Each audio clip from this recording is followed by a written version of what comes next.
Chapters 249, 250, 251। Chapter start. Chapter 249। जरूरत में मिले एक बूंद के एहसान का बदला पूरे चश्मे से चुकाया जाएगा। नुकसान की रिपोर्ट आ गई है। अभी हम सिर्फ 137 लोग बचे हैं, जिनमें से 78 गू मास्टर्स हैं और 59 मामूली लोग। एक वाइस लीडर ने सबको रिपोर्ट दी। इस वक्त असपटे पुराने टेंट में कारवान के बचे हुए सारे लीडर्स जमा हुए थे और अपने अगले कदम पर चर्चा कर रहे थे। माहौल काफी भारी और दबाव वाला था। कारवान का लीडर जिया लॉन्ग चिंता में था और रिपोर्ट सुनते ही उसके माथे पर सिलवटें ऐसी आई जैसे अभी जुड़ ही जाएंगी। उनका कारवान शुरू में एक बड़ा कारवान था जिसमें 1000 से ज्यादा लोग थे, पर अब वो इस तरस खाने वाली हालत में पहुंच गया था। शायद आपको लगे कि 78 गू मास्टर्स काफी बड़ी संख्या है, पर उनमें से सिर्फ 12 रैंक 3 के 28 रैंक 2 के और बाकी के 38 सब रैंक 1 के गू मास्टर्स थे। इस गिनती में सारे जख्मी और अपाहिज गू मास्टर्स भी शामिल थे। सच तो यह है कि जिन गू मास्टर्स में अभी भी लड़ने की ताकत बची थी, उनकी संख्या आधे से भी कम थी। मामूली लोगों की जान सस्ती थी, वो इन नौकर चाकारों को छोड़ सकते थे, पर गू मास्टर्स की बात अलग थी। हर गू मास्टर अपने क्लैन के लिए एक कीमती खजाना था, उन्हें छोड़ा नहीं जा सकता था। जिया लॉन्ग जानता था कि यह अपाहिज गू मास्टर्स कारवान पर एक बहुत बड़ा बोझ द और पहले से ही लड़खड़ा रहे लॉजिस्टिक्स डिपार्टमेंट के लिए और भी मुश्किलें खड़ी कर रहे थे, उनकी जान बचाने और उनके घावों का इलाज करने में। लेकिन जिया लॉन्ग उन्हें छोड़ने की हिम्मत नहीं कर सकता था।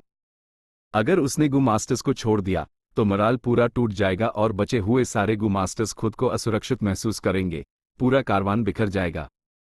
उनका अंजाम बस जंगली जानवरों का खाना बनना होगा। इसी वक्त जिस वाइस लीडर ने आंकड़े बताए थे, उसने टॉपिक बदला। एक ही खुशी की बात है कि कारवान में अभी भी बहुत सारा सामान बचा हुआ है। अगर हम ये लावारिस सामान बांट लें तो हमें जो प्राइमिवल स्टोन्स मिलेंगे वो हमारे ज्यादातर नुकसान की भरपाई करने के लिए काफी होंगे। थोड़ी देर पहले आया इस मुसीबत में जाने तो बहुत गई थी, पर सामान को नुकसान कम हुआ था। अगर सामान बराबरी से बांटा जाता तो बचे हुए लोगों को उल्टा फायदा हो सकता था। टेंट में मौजूद लगभग सभी लोगों की आंख में अब चमक आ गई थी। व्यापारी मुनाफे के पीछे भागते थे, भले ही वो खतरे में क्यों ना हो, उनकी ये फितरत नहीं बदलती थी। सब लोग एक दूसरे को देखने लगे। तभी वाइस लीडर चेन शुआंग जिन ने खास कर कहा, मुझे लगता है कि बराबरी का बंटवारा ठीक नहीं है। अभी जो लड़ाई हुई उसमें मेरे चेन क्लैन ने सबसे ज्यादा कुर्बानी दी है और सबसे ज्यादा व्हाइट फेदर फ्लाइंग एलिफेंट्स भी मारे हैं। मुझे इस लावारिस सामान का कम से कम 30% हिस्सा चाहिए। 30%? नामुमकिन। तुम्हारे चेन क्लैन ने कितनी कुर्बानी दी है? हमारे वेइची क्लैन का क्या, जिसने एक जवान रैंक 2 पीक स्टेज जीनियस को खो दिया? कुछ भी हो, हमारे जी क्लैन को 20% चाहिए। ... टेंट में हंगामा अब बहस में बदलने लगा था। फायदे के सामने सबके मन में लालच आ गया था। सिर्फ शांग शिनसियाई चुपचाप बैठी हुई थी। जो ताकतवर ग्रुप वो ज्यादा मांग रहे थे, जो कमजोर थे वो बराबरी की मांग कर रहे थे। बहस और तेज हो रही थी और टेंट के बाहर से भी लोग झांकने लगे थे। शांग शिनसियाई अचानक खड़ी हो गई। टेंट में एकदम सन्नाटा छा गया। आप सब, शांग शिनसियाई की खूबसूरत एनी ने सब पर एक नजर डाली। अभी जरूरी बात इस सामान का बंटवारा नहीं है, बल्कि यह है कि हम आगे कैसे बढ़ें। क्या पता अगले ही पाल और जानवरों का झुंड आ जाए। हम सब एक ही कश्ती में सवार हैं और किस्मत ने हमें एक साथ बांध दिया है। लेकिन हमारी अकेले की ताकत सीमित है, इसलिए हमें जिंदा बचने का चांस पाने के लिए मिलकर काम करना होगा। वो एक पाल के लिए रुकी और फिर बोली, मेरा सुझाव है कि हम सब अपना सामान दान कर दें और उन चीजों को निकालें जो हमारे काम आ सकती हैं। क्योंकि ये प्रस्ताव मैंने रखा है, मेरा जैंग क्लैन इसकी मिसाल पेश करेगा। मैं अपने पास मौजूद सारा सामान बिना किसी मुआवजे के दान करने के लिए तैयार हूं। क्या? मुफ्त में दान? एक पाल के लिए? कई लोगों की बोलती बैंड हो गई। चेन शुआंग जिन, जिया लॉन्ग और दूसरों के चेहरे पर अलग अलग भाव थे। मैं थक गई हूं, उम्मीद करती हूं आप सब जल्द ही एक असरदार तरीके पर सहमत होंगे। दे चलती हूं। ये कहकर शांग शिनसियाई ने सर झुकाया और टेंट का पर्दा खोल दिया। वो टेंट से 5 कदम भी आगे नहीं चली थी कि टेंट के अंदर एक बड़ा हंगामा शुरू हो गया। फ्लैट जब जैंग क्लैन का सामान भी लिस्ट में जुड़ गया था तो फायदा और भी बड़ा हो गया था, जिससे सब लोग पागलों की तरह बिहेव करने लगे। शांग शिनसियाई के कदम धीमे हो गए, पर उसने बस अपनी मुट्ठियां भींची और एक गहरी सांस ली। वो भी एक व्यापारी थी और जाहिर है मुनाफा कमाना चाहती थी। उसका ये इच्छा से दान करना दिल से नहीं था, बस मौजूदा हालत ने उससे मजबूर कर दिया था। वो उस बच्ची की तरह थी जो बहुत सारे पैसे लेकर घूम रही हो और बड़ों के बीच खुद को बचाने के अलावा उसके पास कोई चारा ना हो। जब वो अपने टेंट में वापस आई, उसने देखा कि सियोडाई कोने में दुबक कर रो रही थी, उसकी ईंट लाल हो चुकी थी। वो शांग शिनसियाई के साथ ही पाली बड़ी थी। व्हाइट फेदर फ्लाइंग एलिफेंट्स का खौफ एब्यूज पर हावी हो रहा था। सियोडाई, शांग शिनसियाई ने आ भरी और उसके पास बैठकर उससे सांत्वना दी। मिसी, मुझे डर लग रहा है। लॉर्ड जैंगजू अभी तक वापस नहीं आए, कहीं ऐसा तो नहीं? ऐसा नहीं हो सकता ना। सियोडाई अपना सर शांग शिनसियाई के सीने में छुपाकर फूट फूट कर रोने लगी। शांग शिनसियाई उसकी पीठ थपथपाने लगी और दिलासा देने लगी, पर सियोडाई रोती रही। सियोडाई, अंकल जैंगजू शायद अब कभी वापस नहीं आएंगे, शांग शिनसियाई ने भारी आवाज में कहा। ये सुनते ही उसने साफ महसूस किया कि सियोडाई का शरीर कांप गया। मिसी, ये सच नहीं है, ये नहीं हो सकता। सियोडाई ने सर उठाया, उसकी आंखें लाल थी और वो बार बार अपना सर हिला रही थी। सच को स्वीकार करो, सियोडाई, शांग शिनसियाई ने अचानक सख्त आवाज में कहा। ए फ्लैट से हमें सिर्फ अपने आप पर भरोसा करना होगा। रोना बैंड करो, रोने से कोई मसाला हल नहीं होगा। अपने आप पर भरोसा? पर हम दोनों तो मामूली इंसान हैं, अगर लॉर्ड जैंगजू नहीं होते तो हम इस सफर पर निकल भी नहीं पाते। सियोडाई ने आंसू भरी एल से कहा, उसका हौसला टूट चुका था। तुम सही कह रही हो। अगर अंकल जैंगजू की पहचान ना होती तो ये लोग मुझे वाइस लीडर कैसे बनने देते? सियोडाई, तुम सही हो, हम मामूली लोग हैं, पर मामूली लोगों में भी अपनी ताकत होती है। शांग शिनसियाई की आंख में एक मजबूत इरादे की चमक थी। उसने सियोडाई को अपनी चमकती आंख से देखा और उसकी बांह हिलाई। सियोडाई, क्या तुम मुझ पर विश्वास करती हो? जब सियोडाई ने अभी की शांग शिनसियाई को देखा तो उससे एक अनजान सी ताकत महसूस हुई। ये ताकत शांग शिनसियाई से आ रही थी और फिर उसके शरीर में फैल गई, उसके दिल को प्रभावित करते हुए उससे ऐसा महसूस कराया जैसे वो रोशनी से नहा गई हो। मिस्सी, सियोडाई की आंख में चमक आ गई। उसने अपनी लेडी का ये रूप पहले कभी नहीं देखा था। इस पल उससे लगा कि उसकी लेडी पहले से कहीं ज्यादा खूबसूरत लग रही थी। मुझे आप पर विश्वास है, उसने धीरे से लेकिन मजबूती से जवाब दिया। गुड। ए फ्लैट, ध्यान से सुनो, हम अभी एक खतरनाक स्थिति में हैं। कभी कभी इंसान जंगली जानवरों से भी ज्यादा खौफनाक हो सकते हैं। अपनी सारी जमा पूंजी ले आओ और चलो ही तू और बाइयों को ढूंढते हैं। ठीक है, जैसा आप कहें, मिसी। ... लगभग 5 मिनट बाद टेंट में फैंग युआन और शांग शिनसियाई आमने सामने पालती मारे बैठे थे। फैंग युआन अपने सामने बैठी इस खूबसूरत लड़की को सोच विचार भरी नजरों से देख रहा था। तुम कह रही हो तुमने हमारा सारा सामान मुफ्त में दान कर दिया? अनलाची लकड़बग्घों को? हाँ, यही सच है, शांग शिनसियाई ने शांति से माना। फैंग युआन के होठों पर एक मुस्कान आ गई, उसकी शांग शिनसियाई की तरफ देखने वाली नजरों में तारीफ थी। वो सच में होशियार थी, चीजें छोड़ने की हिम्मत थी उसमें। जैंगजू मार चुका था, शांग शिनसियाई सिर्फ एक मामूली इंसान थी और भले ही वो जैंग क्लैन को रिप्रेजेंट कर रही थी, उसका दर्जा बाकी वाइस लीडर्स के बराबर नहीं था। इन गू मास्टर्स के लिए शांग शिनसियाई की संपत्ति हड़पना बहुत आसान था। वो शांग शिनसियाई को मारकर इल्जाम जानवरों के झुंड पर डाल देते और कोई कुछ नहीं कह पाता। जैंग क्लैन भी सिर्फ एक मामूली सी शांग शिनसियाई के लिए गहरी जांच पड़ताल नहीं करता। शांग शिनसियाई के लिए उसके हाथों में यह सामान अब बहुत ज्यादा गर्म हो गया था और उसके लिए मुसीबत ला सकता था। इसलिए उसने समझदारी से इस मुसीबत की जात को दूसरों को दे देना चुना और अपनी सुरक्षा पक्की कर ली। लेकिन वो बहुत अच्छे से जानती थी कि इस तरह की सुरक्षा बिल्कुल भी भरोसेमंद नहीं थी और इसलिए वो यहां आई थी। मैं आपसे माफी मांगने आई हूं, मुझे सच में खेद है। शांग शिनसियाई ने फैंग युआन के सामने सर झुकाया। ये सामान आपने उधार लिया था, इसलिए इस पर आपका हक होना चाहिए था, पर मैंने बिना सोचे समझे फैसला ले लिया। माफी के तौर पर कृपया ये स्वीकार करें। शांग शिनसियाई ने 2 लकड़ी के संदूक आगे किए। बिना खोले ही फैंग युआन जानता था कि ये संदूक प्राइमेवल स्टोन से भरे थे। इसमें से ज्यादातर उसकी अपनी कमाई थी और शांग शिनसियाई का 50-50 वाला हिस्सा भी। फैंग युआन खुद को शांग शिनसियाई को गौर से देखने से रोक नहीं पाया। उनकी नजरें हवा में एक दूसरे से मिली और धीरे धीरे उनके बीच एक अनकही समझ बन गई। वो दोनों होशियार दी और बिना कहे ही बहुत सी बातें समझ गए थे। शांग शिनसियाई की नजर में फैंग युआन जानबूझकर अपनी पहचान छुपा रहा था और बहुत मुमकिन था कि वो एक गू मास्टर हो। ए फ्लैट तक उसके सारे कामों से शांग शिनसियाई को लगा कि वो एक भरोसेमंद इंसान है। अगर कोई था जो अभी भी उसकी मदद कर सकता था तो फैंग युआन बिना शक के सबसे अच्छा विकल्प था, क्योंकि उससे उस पर सुकून महसूस होता था। लेकिन उसके मन में कुछ शंकाएं भी थी। पहला, वो नहीं जानती थी कि फैंग युआन की असली ताकत क्या है। रैंक 1, रैंक 2 या रैंक 3 में बहुत बड़ा फर्क होता है। दूसरा, फैंग युआन के अपनी पहचान छुपाने के पीछे जरूर कोई दर्दनाक कहानी होगी, इसलिए जरूरी नहीं था कि वो उसकी मदद करने के लिए अपनी पहचान जाहिर करे। शांग शिनसियाई ने फैंग युआन की मर्जी के बिना सारा सामान दान कर दिया था और अपनी सुरक्षा की बुनियादी गारंटी मिलने के बाद वो अपनी सारी जमा पूंजी लेकर फैंग युआन को ढूंढने आ गई। वो कह रही थी कि ये उसकी माफी है, पर यह हरकत असल में फैंग युआन को अपनी तरफ बुलाने जैसी थी, उसकी मदद पाने की उम्मीद में।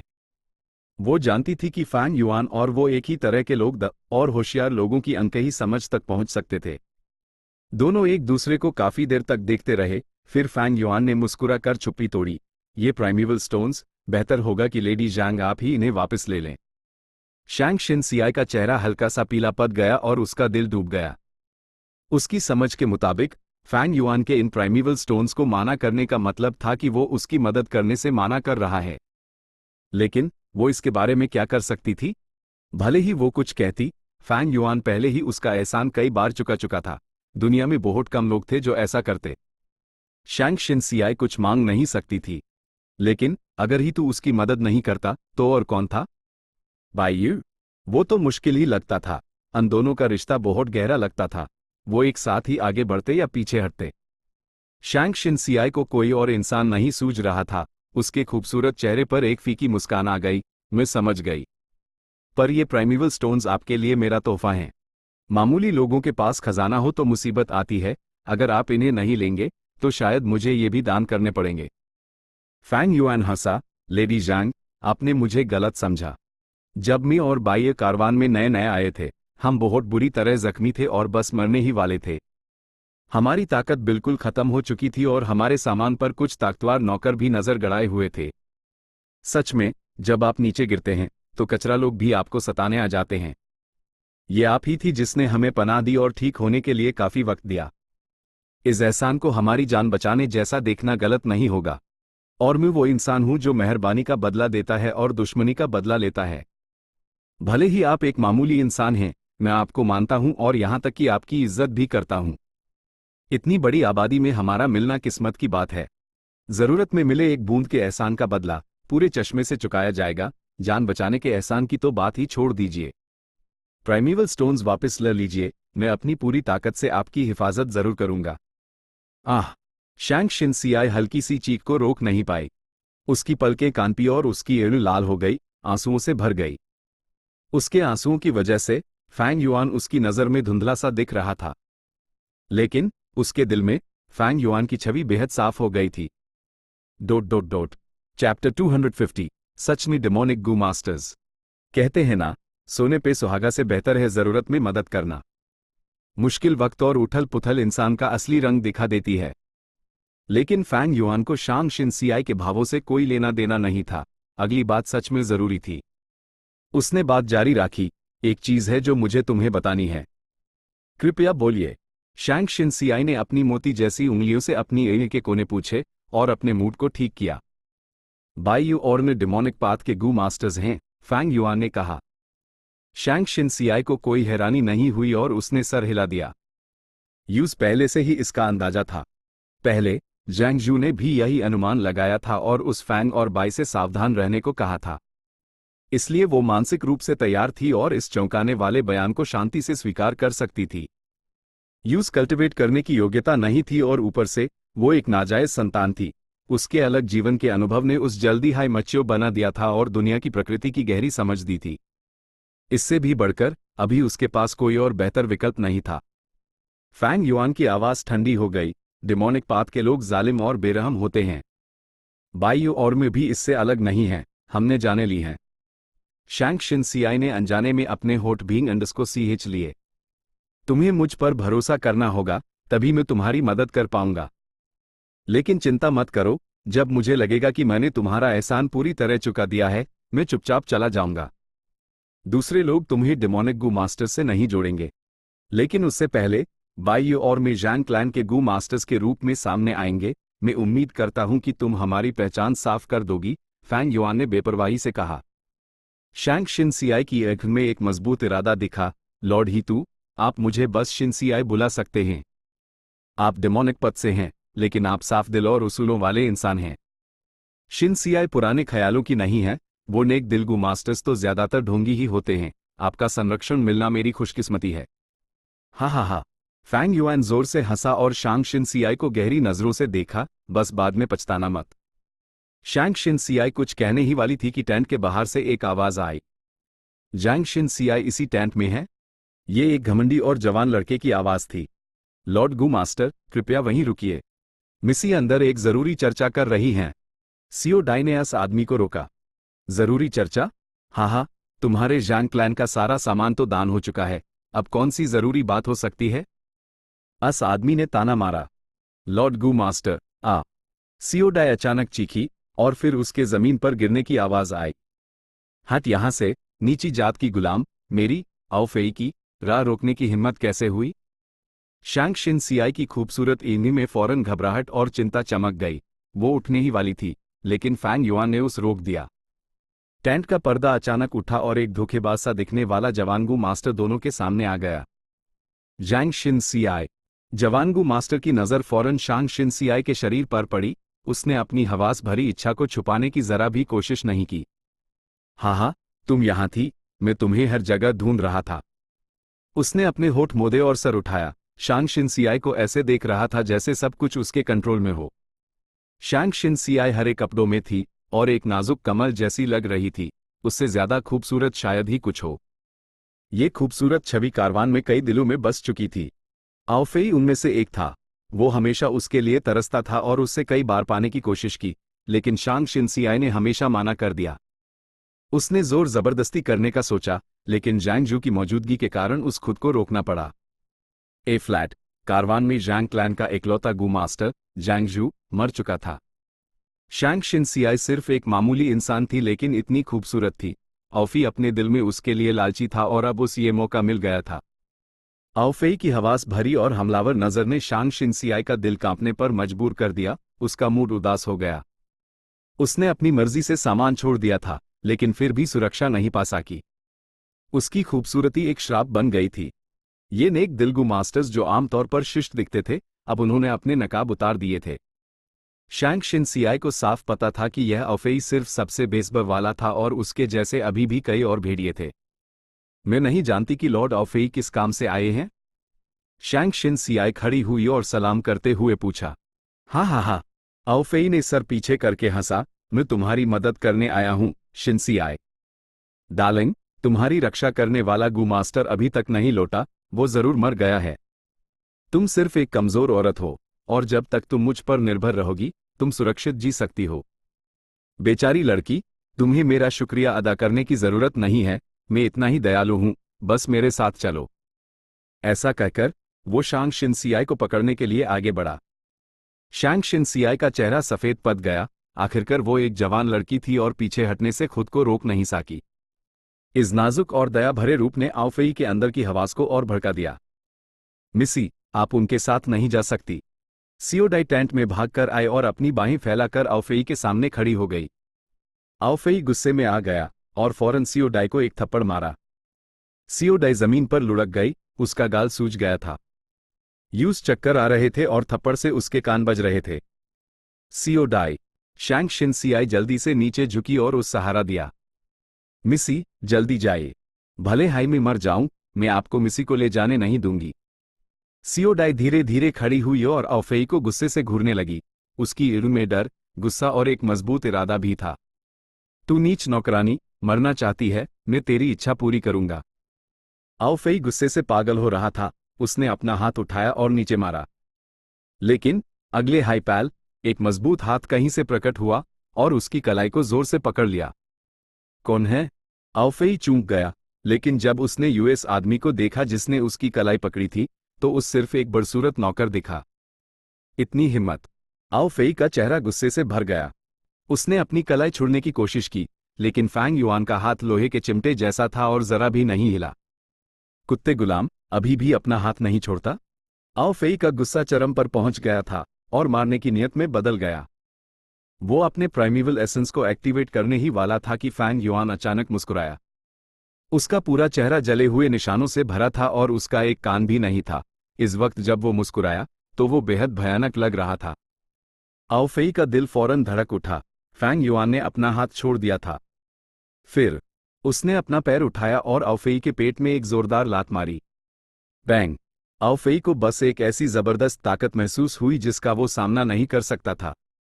उसके बाद तेज दर्द के साथ उसका पूरा शरीर एक फटे कपड़े की तरह टेंट से बाहर उड़ गया और 20 से 30 फीट दूर जाकर रुका। एक इंसान का टेंट से बाहर उड़कर गिरना काफी बड़ा हंगामा था।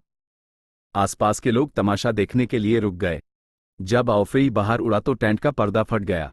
असपटे हुए छेड़ से शांग शिनसियाई और सियोडाई ने आओ फेई को जमीन पर बहरकत पड़े देखा। दोनों हकी बक्की रह गई। व्यापारी हमेशा दूसरों के साथ मिलनसार रहने पर खास ध्यान देते गलत होने पर भी मुस्कुराते रहते थे। शैंग शिनसियाई एक गरीब परिवेश से आई थी। उसने सहना सीख लिया था और सर झुकाने की आदत थी। भले ही उसके पास पहले रैंक 3 का जैंग जू था, वो आखिरकार एक हीलिंग गू मास्टर था और अकेले ज्यादा कुछ नहीं कर सकता था। ज्यादातर विवादों को शांति से सुलझाना पड़ता था, पानी के बहाव या बर्फ के पिघलने की तरह शांतिपूर्ण तरीके से। लेकिन फैंग युआन की अचानक लात गरजते हुए तूफान की तरह थी, एक ऊंची चट्टान जैसी, बिना किसी नरमाई या रोक टोक के। उसमें एक हावी होने वाली जालिमियत थी। ये तेज हिंसा उन दोनों लड़कियों की कल्पना से कहीं परे थी। आओ फेई कुछ सेकंड के लिए जमीन पर हक्का बक्का पड़ा रहा। फिर उसके पेट में उठा तेज दर्द उसके अंदर बेइंतहा नफरत और गुस्सा जागा गया। किसी ने यूज लात मारी थी और वो भी एक नौकर ने। हरामजादे, तेरी हिम्मत कैसे हुई मुझे लात मारने की? तेरी हिम्मत कैसे हुई? तू नीच मामूली इंसान, तू मौत मांग रहा है। मैं तेरे लाश के 1000 टुकड़े कर दूंगा। आओ फेई गुस्से में गुर्राया और जमीन से उठ खड़ा हुआ। गुस्से ने उसका पूरा चेहरा लाल कर दिया था। वो दांत पीस रहा था और उसकी गिरी में साफ गुस्सा दिख रहा था। वो एक जंगली जानवर जैसा लग रहा था जो इंसान को निगलने वाला हो। जाके मर! वो पागलों की तरह फैंग युआन की तरफ दौड़ा। फैंग युआन ने एक मजबूत कदम आगे बढ़ाया और सर ऊंचा करके, सीना चौड़ा करके दोनों लड़कियों के सामने खड़ा हो गया। जब आओ फेई पास पहुंचा तो अचानक उछला। वो 20 फीट की ऊंचाई तक पहुंचा और फिर फैंग युआन पर झपटा। मैं तुझे मसल कर कीमा बना दूंगा, वो चिल्लाया और अपने दोनों हाथ फैलाए।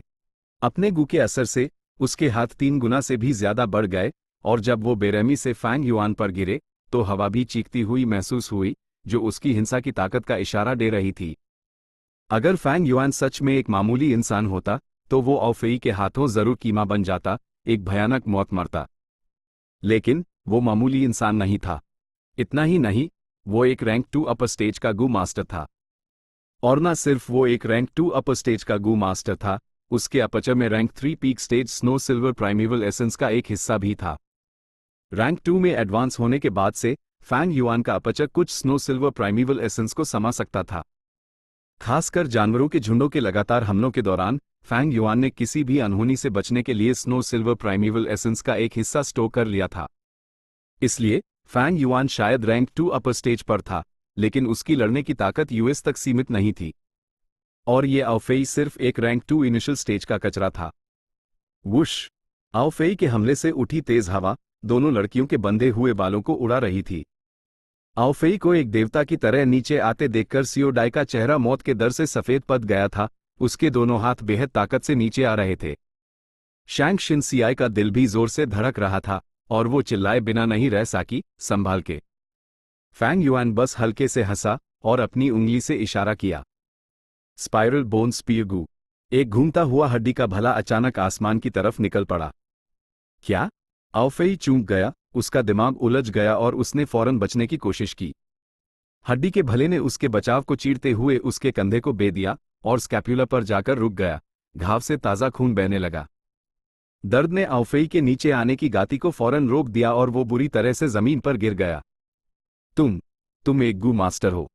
वो घबराहट और हैरानी में चिल्लाया। फैंग युआन ने कोई जवाब नहीं दिया, बस आगे दौड़ा और अपना दाहिना मुक्का आओ फेई पार दमारा। आओ फेई अपने ऊपर तेजी से बढ़ते हुए मुक्के को देखकर हक्का बक्का रह गया। कमीन!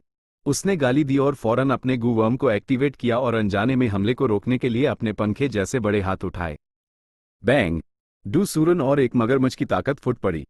जबरदस्त ताकत ने आउफेई के हाथों को चीर दिया, उसके बचाव को तोड़ दिया और फिर उसके चेहरे पर जा लगी। उसके नाक की हड्डी टूट गई और हमले से उसका पूरा चेहरा अंदर धंस गया। हमले ने यूज हवा में उड़ा दिया, रास्ते भर खून की उल्टी करते हुए। और जब वो फटे कपड़े की तरह जमीन पर गिरा तो वो एक लाश से ज्यादा कुछ नहीं था। हे भगवान, उसने उस मार डाला। एक गू मास्टर मारा गया। देखने वाले दहशत में थे, कुछ डर से रोए और कुछ चिल्लाए। फैंग युआन का शरीर सफेद रोशनी की एक परत से ढाका हुआ था। यह कैनपी गू का असर था।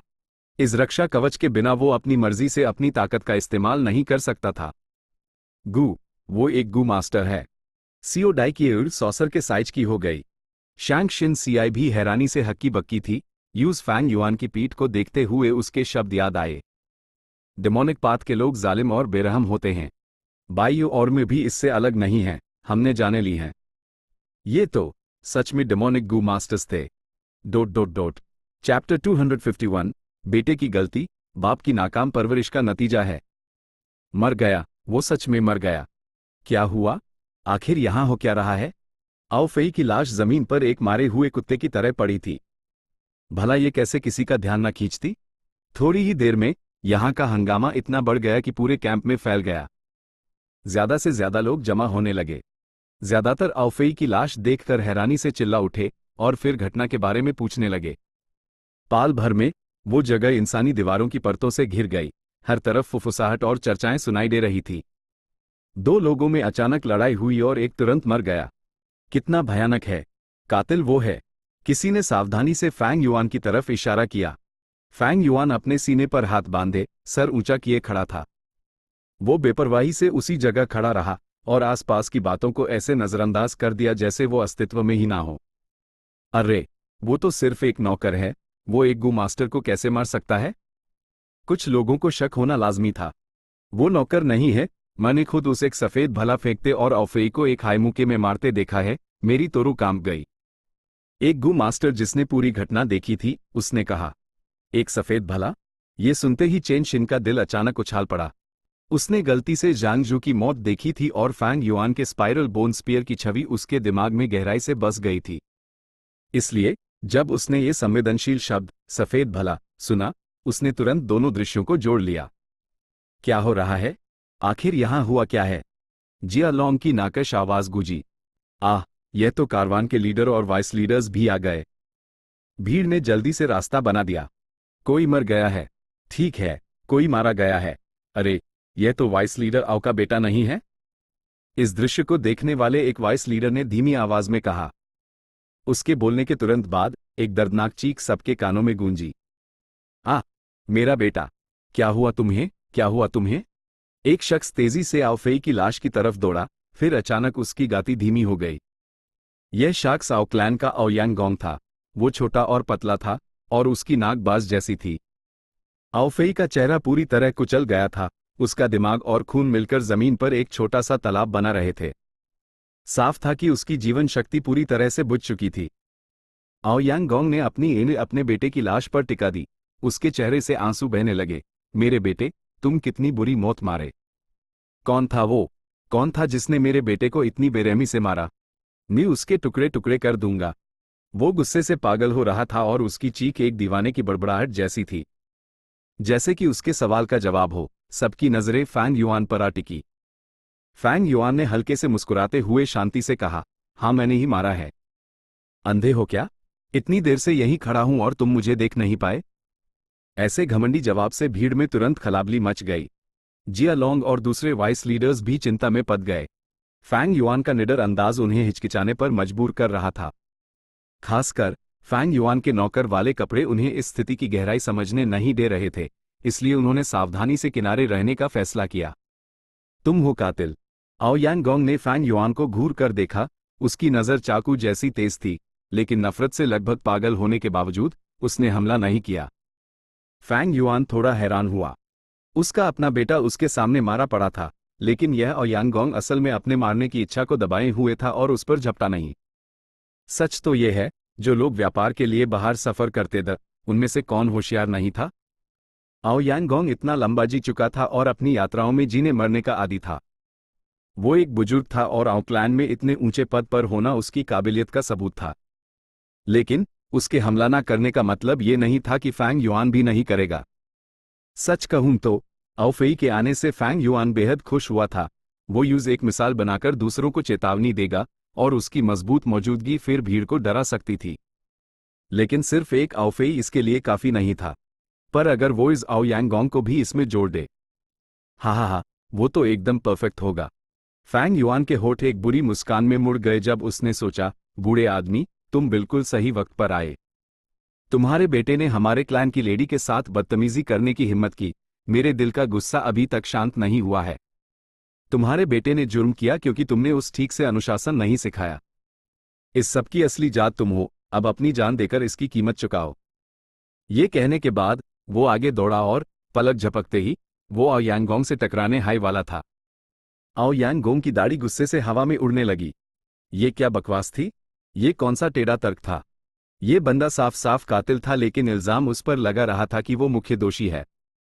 वो अब अपने गुस्से को काबू नहीं कर पाया और फैंग युआन पर जोर से हमला कर दिया।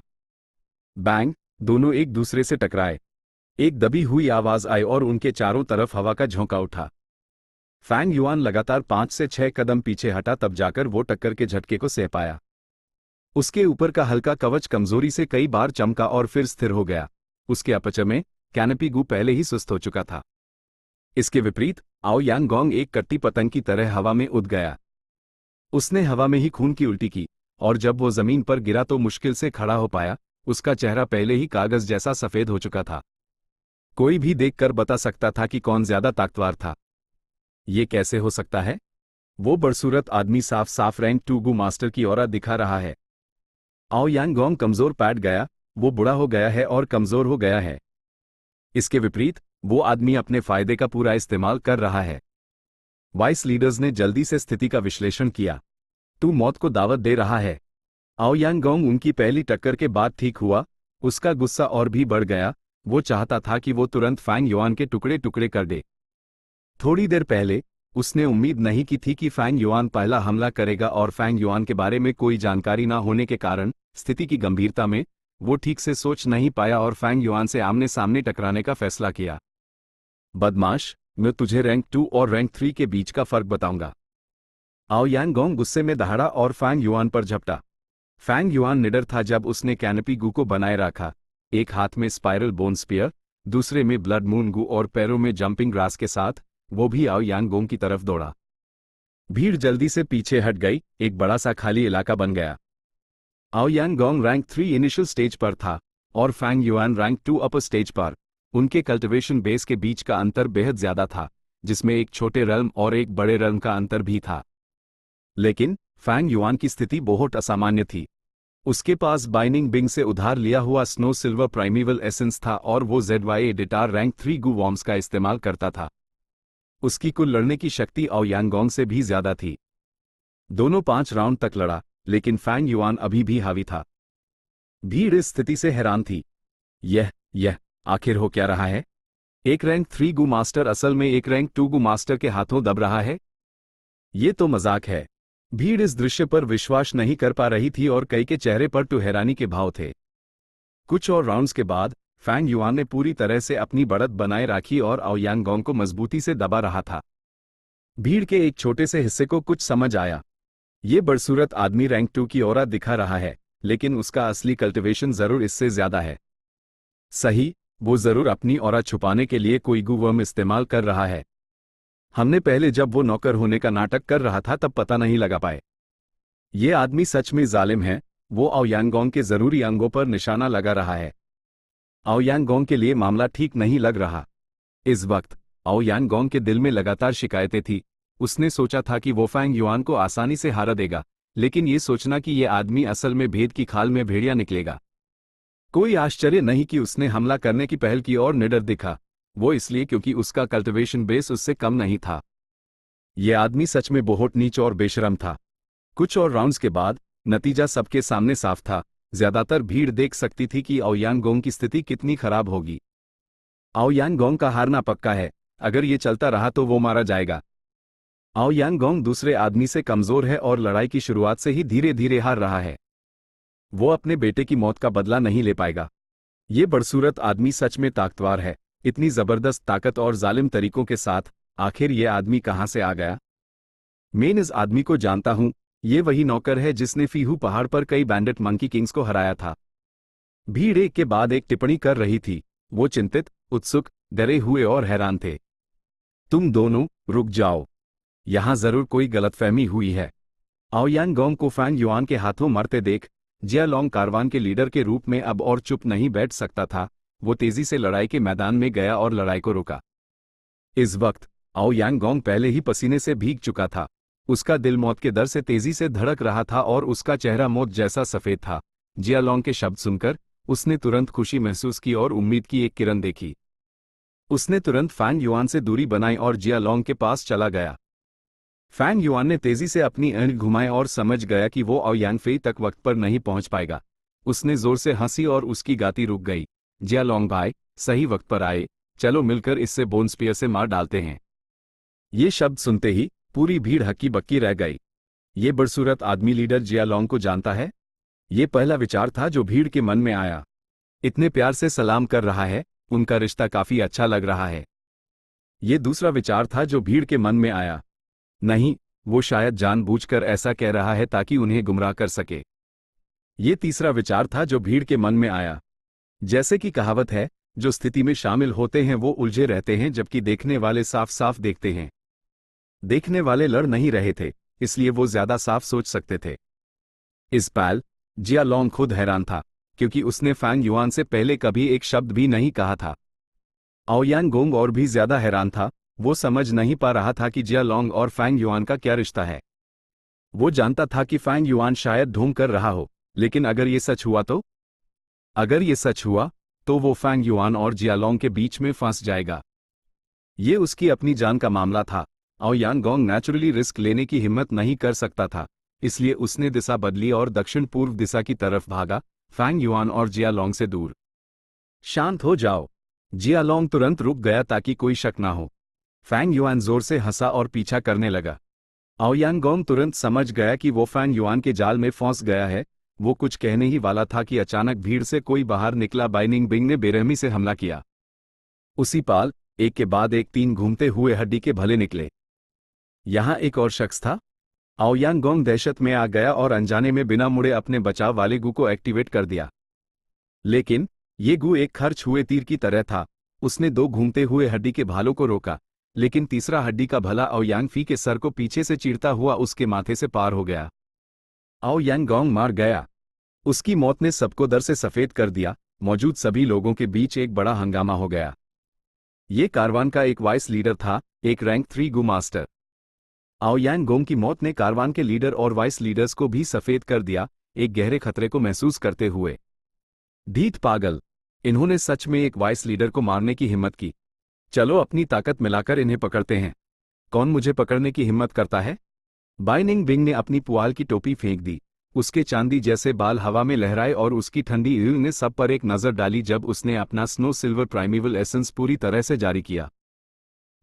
यह तो स्नो सिल्वर प्राइमिवल एसेंस है। वो असल में एक रैंक 3 पीक स्टेज गु मास्टर है। कारवान में सिर्फ जियालोंग रैंक 3 अपर स्टेज पर था, बाकी के लीडर्स या तो इनिशियल स्टेज या मिडिल स्टेज पर थे। जो ग्रुप अभी हमला करने ही वाला था, अचानक रुक गया। मरना है तो आ जाओ, हा हा हा। फैंग युआन बाइनिंग बिंग के साथ कंधे से कंधा मिलाकर खड़ा हो गया और अपने अपचे से स्नो सिल्वर प्राइमिवल एसेंस की एक लड़ी निकल कर अपने हाथ में खेलने लगा। हे भगवान, एक और रैंक 3 पीक स्टेज। भीड़ दर से कांप उठी, उनका जोश पूरी तरह से रुक गया। फैंग युआन और बाइनिंग बिंग ने सबको ठंडी, बेपरवाह नजरों से देखा। कैंप में सन्नाटा छा गया, बिल्कुल शांति। चैप्टर 252, सिर्फ ताकत ही मायने रखती है। वुश, पहाड़ी हवा कैंप से गुजरी, कैंप की शांति को और भी गहरा करते हुए। 100 से ज्यादा लोग एक घेरा बनाए खड़े थे। घेरे के अंदर 2 लाशें और 2 खड़े हुए लोग थे। फैंग युआन और बाइनिंग बिंग की नजर धीरे धीरे सब पर घूमी। कई लोगों ने उनकी ठंडी नजरों से नजर मिलाने की हिम्मत भी नहीं की। आखिर में फैंग और बाई की नजर जियालोंग और दूसरे कारवान के लीडर्स पर जा रुकी। ये लोग गुस्से में आगे बढ़े लेकिन फैंग युआन और बाइनिंग बिंग द्वारा दिखाए गए कल्टिवेशन लेवल से तुरंत चूक गए थे। अभी वो ऐसी स्थिति में थे जहां ना तो वो पीछे हट सकते थे और ना ही आगे बढ़ सकते थे। आओ यांग गोंग और आओ फेई के नुकसान के बाद कारवान में अब 11 रैंक 3, 27 रैंक 2 और 38 रैंक 1 गू मास्टर्स थे। उनकी मिली जुली ताकत नेचुरली फैंग युआन और बाइनिंग बिंग से बहुत ज्यादा थी। लेकिन कारवान सिर्फ अलग अलग ग्रुप्स का एक अस्थायी मिश्रण था। यह गू मास्टर्स अपने अपने क्लान से थे और आमतौर पर एक दूसरे के खिलाफ साजिशें करते और सावधान रहते थे। वो सिर्फ तभी सहयोग करते जब स्थिति उनके पक्ष में होती। उनके अपने हित थी और वो एकजुट नहीं थे, और उनके काम करने के अपने अपने तरीके थे। उनके मन अलग अलग थे और उन्हें लीड करना आसान नहीं होगा। फैंग युआन और बाइनिंग बिंग ने रैंक 3 पीक स्टेज कल्टिवेशन दिखाया, इसमें कोई शक नहीं कि वो दो कठिन फिगर्स थे। कोई भी अकेला क्लैन उन्हें नहीं हरा सकता था, और अगर वो अपनी ताकत मिलाते भी तो कारवान को जरूर भारी नुकसान होता। एक पाल के लिए जियालोंग, चेन शुआंग जिन और दूसरे लीडर्स ने फैंग और बाई को देखा, फिर चुपचाप एक दूसरे को आंका। उनमें से कोई भी टॉप का चरा बनकर दूसरों को फायदा नहीं पहुंचना चाहता था। इसके अलावा मौजूदा स्थिति ऐसी थी जहां जानवरों के झुंड लगातार हमला कर रहे थे। कारवान में हर कोई खुद को बचाने में मुश्किल महसूस कर रहा था, दूसरों की परवाह करने की बात तो दूर की थी। बाहरी दबाव और उनके दिल की चिंताओं ने उन्हें हिचकिचाने पर मजबूर कर दिया। फैंग युआन के होठों के कोने एक अनजानी मुस्कान में मुड़ गए, उनकी प्रतिक्रियाएं उसकी उम्मीदों के मुताबिक थी। ए फ्लैट, सब कुछ उस पर निर्भर है। हालांकि चीजें तेजी से बढ़ गई थी और उसने शांग शिनसियाई से बात नहीं की थी, फैंग युआन को विश्वास था कि वो अपनी बुद्धि से इस मौके को समझ सकती है। यकीनन अगले हाईपैल, शांग शिनसियाई और सियो डाइटेन से बाहर निकले। कारवान के लीडर्स, ये दोनों मेरे जांग क्लैन के गुप्त एल्डर्स हैं, लॉर्ड ही तू और लॉर्ड बाई है। शांग शिनसियाई ने इस मौके का फायदा उठाते हुए उनका परिचय कराया। उसकी आवाज तेज नहीं थी, लेकिन मौजूद सभी लोगों में सिर्फ वही बोल रही थी, इसलिए सब उसकी बात साफ सुन सकते थे। कारवान के लीडर्स के चेहरे पर अलग अलग भाव थे, जबकि भीड़ ही तू और बाई दो नामों पर सोचने लगी। शांग शिनसियाई हल्का सा मुस्कुराई। दोनों लॉर्ड्स एक गुप्त क्लैन मिशन पर थे और रास्ते में इत्तेफाक से इस कारवान में शामिल हो गए। कारवान के लीडर्स ने एक दूसरे को देखा, सब चुप हो गए, क्योंकि वो गुप्त एल्डर्स शायद जैंग क्लैन के क्लैन लीडर को भी उनके अस्तित्व के बारे में ना पता हो। इसके अलावा गुप्त क्लैन मिशन का मतलब था कि उनके इरादों के बारे में पूछना अनुचित था। शांग शिनसियाई के दो वाक्यों ने उनके सभी सवालों पर रोक लगा दी थी। बेशक, हालांकि ये बातें तर्कसंगत थी, ये सिर्फ शांग शिनसियाई का एक तरफा बयान था। कारवान के लीडर्स सभी चतुर, हर एक ने अपने मन में अपने अपने विचार बना लिए थे। कोई भी पूरी तरह से कन्विंस्ड नहीं था और जिन्हें शक था, वो अभी भी शक में थे। लेकिन चाहे शक हो या विश्वास, फैंग और बाई की ताकत उनके सामने दिखा दी गई थी, इसलिए इसका अंजाम सिर्फ एक ही तरीके से हो सकता था। इसके बाद हाँ, तो बात ऐसी थी, सब कुछ एक गलतफहमी थी। जियालोंग अचानक हंसा, उसके चेहरे पर एक गर्म मुस्कान आ गई। उसने फैंग और बाई की तरफ हाथ जोड़े और दिल से उनकी तारीफ की। मैंने कभी नहीं सोचा था कि हमारे बीच इतने बड़े हीरो छुपे होंगे। आओ क्लैन के ये बाप बेटे वकाई बहुत अनुचित थे और उनके काम करने का तरीका भी संदिग्ध था। मैंने उन्हें पहले भी कई बार समझाया था, लेकिन अफसोस कि उन्होंने दिल पर नहीं लिया। आज उनकी मौत को उनके किए का फल कहा जा सकता है। इन शब्दों ने फौरन इस मामले को खत्म कर दिया था। दूसरे वाइस लीडर्स ने भी इस पाल प्रतिक्रिया दी। फैंग और बाई पर हाथ जोड़ते हुए मन हाइमन जियालोंग को उसकी बेशर्मी के लिए कोस रहे थे। जैंग क्लैन मशहूर है और हमारे सदर्न बॉर्डर के टॉप क्लैन्स में से एक होने के लायक है। मेन ले क्लैन का ले गोंग चेंग हूं। आप दोनों से मिलकर मुझे खुशी हुई। ये हमारी खुशकिस्मती है कि आप दोनों ने हमारे लिए बुराई का नाश किया।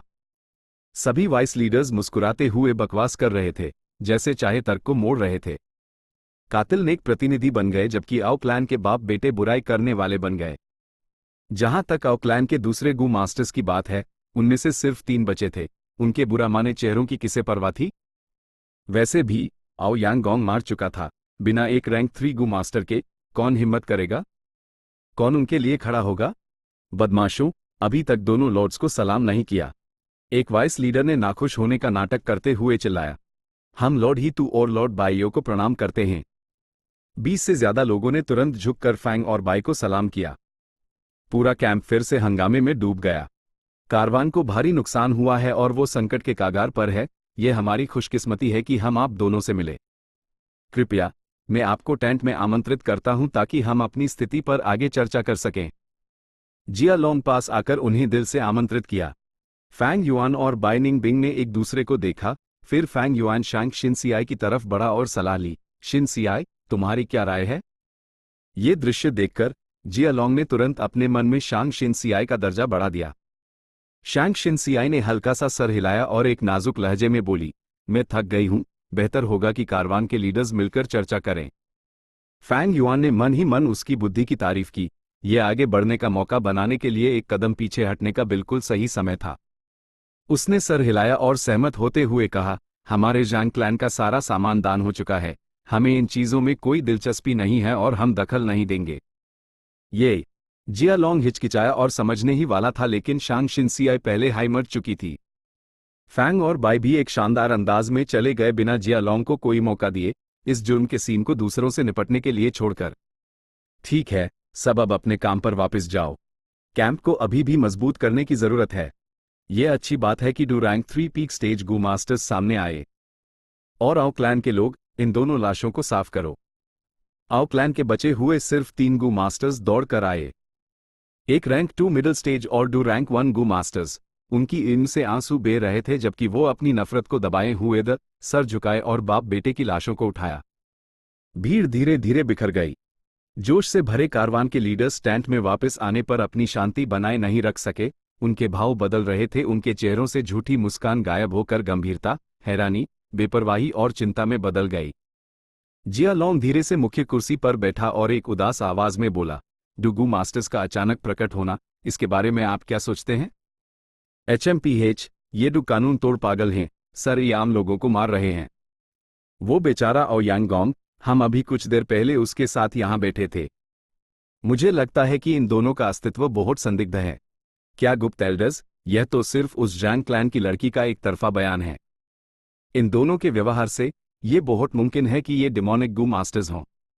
सही कहा, डिमोनिक पाथ के गू मास्टर्स का कारवान में घुसना आम बात है। मैं शर्त लगा सकता हूं कि उस जैंग क्लैन की लड़की को उन्होंने धमकाया होगा। जिया लोंग ने सर हिलाया, मेरे विचार भी आपके जैसे ही हैं। जैंग क्लैन की गर्वपूर्ण शख्सियत और उनकी ताकत हम सब जानते हैं, भला कोई गुप्त एल्डर्स कैसे हो सकते हैं?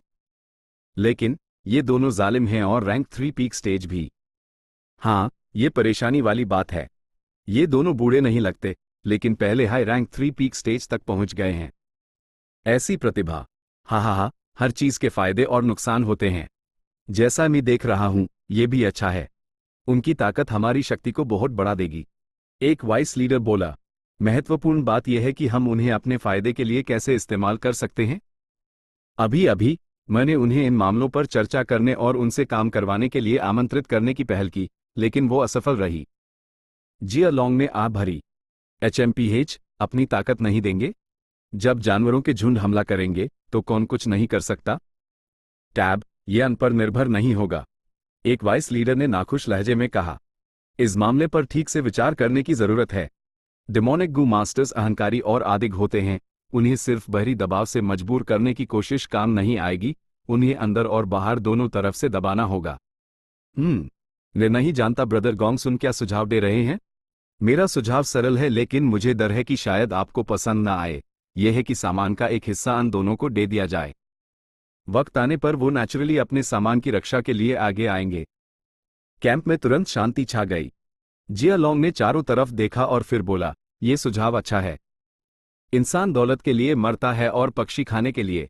बिना किसी क्लैन के सहारे डिमोनिक गू मास्टर्स को कल्टिवेशन रिसोर्सेज की तीव्र प्यास होती है। इसके अलावा आपको नुकसान उठाने की चिंता करने की जरूरत नहीं है। क्या आप आउक्लैन को भूल गए? ग्रुप की सोच विचार भरी नजरें तुरंत चमकने लगी। फैंग युआन और बाइनिंग बिंग के अचानक प्रकट होने ने जैंग क्लैन को कारवान में एक प्रभावशाली शक्ति बना दिया था, जबकि आओ क्लैन को उन्होंने सबसे कमजोर स्थिति में धकेल दिया था। आओ क्लैन के बाप बेटे मर चुके थे। आओ क्लैन ग्रुप में बचे 2-3 छोटे मोटे लोगों से कोई चिंता नहीं थी। आओ क्लैन के पास जो सामान था वो काफी अहम लग रहा था। अंकल, मुझे आपसे एक जरूरी बात करनी है। चेन शिन लगातार टेंट पर नजर रखे हुए था और जैसे ही अंदर चर्चा खत्म हुई वो चेन क्लैन के कारवान लीडर चेन शुआंग जिन के पास पहुंचा। चेन शुआंग जिन ने उसका हाथ पकड़ा। मैं जानता हूं तुम क्या कहना चाहते हो। ये सही जगह नहीं है, चलो। दोनों अपने टेंट में वापस आए और ये सुनिश्चित करने के बाद कि कोई सुन नहीं रहा, चेन शिन बोला, अंकल, क्या आपको याद है मैंने आपको बताया था कि जांग जू की हत्या कैसे हुई? चेन शुआंग जिन का चेहरा गंभीर था जब उसने सर हिलाया। जांग जू को किसी ने हड्डी के भालों से मारा था। और आज असीतू और बाइयों ने भी हड्डी के भले इस्तेमाल किए। बिल्कुल यही, अंकल, उन दोनों के इरादे समझ से परे हैं और वो बहुत बेरहम हैं। हमें उनके जुर्म को सामने लाना होगा और इस खतरे को जल्दी खत्म करने के लिए अपनी ताकत मिलानी होगी। चेन शिन उत्तेजित था। चेन शुआंग जिन ने धीरे से सर हिलाया और आभरी। चेन शिन उलझन में था। अंकल, आप सहमत नहीं हैं? ऐसा नहीं है कि मैं सहमत नहीं हूं, बल्कि ये कि यह संभव नहीं है। मैंने अपनी इल्म से देखा, हमारे पास सबूत है। जैसे ही हम उनके जांगजू को मारने की बात का ऐलान करेंगे, कोई भी इन पीठ में चुरा घोंपने वाले गद्दारों को बर्दाश्त नहीं करेगा। HMPH, ऐसे बूट? गवाह तो है लेकिन साक्ष्य कहाँ है? चेन शुआंग जिन ने हंसी उड़ाई, भले ही हमारे पास साक्ष्य हो, उससे क्या फायदा होगा? मेरे भतीजे, सिर्फ सबूत का कोई फायदा नहीं। मुख्य बात यह है कि क्या तुम्हारे पास ताकत है। अभी अभी उन्होंने आओ क्लैन के बाप बेटे को मारा, तुमने भी वो देखा और दूसरों ने भी देखा। हम सब गवाह हैं, लेकिन क्या इसका कोई फायदा है? हम सब अलग अलग क्लान से हैं, लेकिन अलग अलग इरादों के साथ हम इन दो दुश्मनों से कैसे निपट सकते हैं? अंकल, क्या हम उन्हें ऐसे ही नजरअंदाज कर देंगे? वो बहुत खतरनाक हैं, मैं ठीक से सो भी नहीं पा रहा हूं। क्या होगा अगर उन्हें पता चल गया कि मैं जानता हूं? चेन शिन जैसे जैसे बोलता गया, उतना ही डरता गया। HMPH, तुम खुद को बहुत ज्यादा समझते हो। तुम्हें लगता है कि वो तुम्हारे बारे में नहीं जानते? शायद वो पहले से ही जानते हैं या शायद उन्होंने तुम्हें देख लिया है लेकिन कोई कदम नहीं उठाया। ऐसा क्यों है? क्योंकि तुमसे कोई चिंता करने की जरूरत नहीं है। चेन शिन, बचपना छोड़ दो। इस बेरहम दुनिया में सिर्फ ताकत ही मायने रखती है। चेन शुआंग जिन ने एक गहरी आ भरी। चेन शिन इस जगह पर हक्का बक्का खड़ा रहा। उसने अपनी मुठियां भींची। उसके अंकल के शब्दों ने उसके जवान दिल पर गहरा असर किया और वो काफी देर तक कुछ नहीं कह पाया। Chapter and.